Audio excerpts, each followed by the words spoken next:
Good day and welcome back to the Vitality Project. I'm Dr. Bob.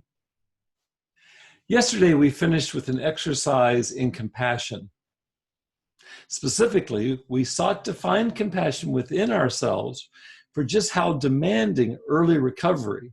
Remember, we're talking about the symptoms of PAWS or post-acute withdrawal syndrome, just how demanding it can be for the loved ones of those in recovery. What did you discover? I'm curious. You see, insofar as shame and blame are literally killing emotions and attitudes, and I believe never more so than in early recovery, we have simply got to establish a clearly thought out rationale for surviving this roller coaster that is so typical of early recovery. And not just for the loved one, but also the formerly addicted individual. Just as it can be next to impossible to not blame and aggress against the individual suffering from PAWS symptoms.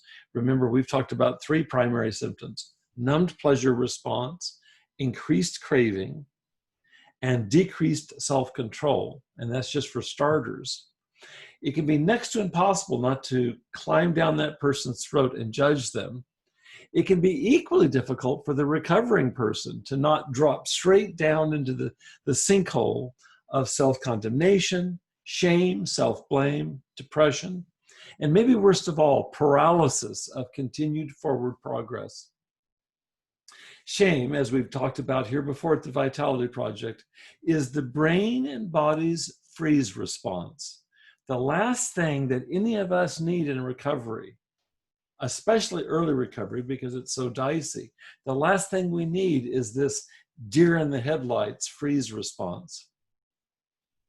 So for today, I'm going to ask you again to reflect on your own experience. Can you call to mind a time where you yourself were that deer in the headlights? In other words, a time in which you were utterly paralyzed by virtue of feeling ashamed, embarrassed, humiliated, or otherwise like a piece of trash.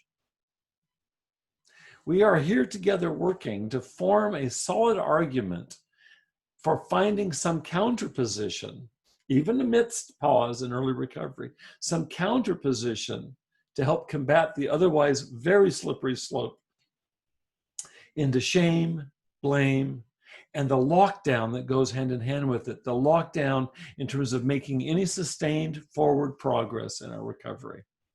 There's more to come. I hope you'll come back. I want to thank you for being with me today. Please stay safe, be well, and I look forward to seeing you again here soon.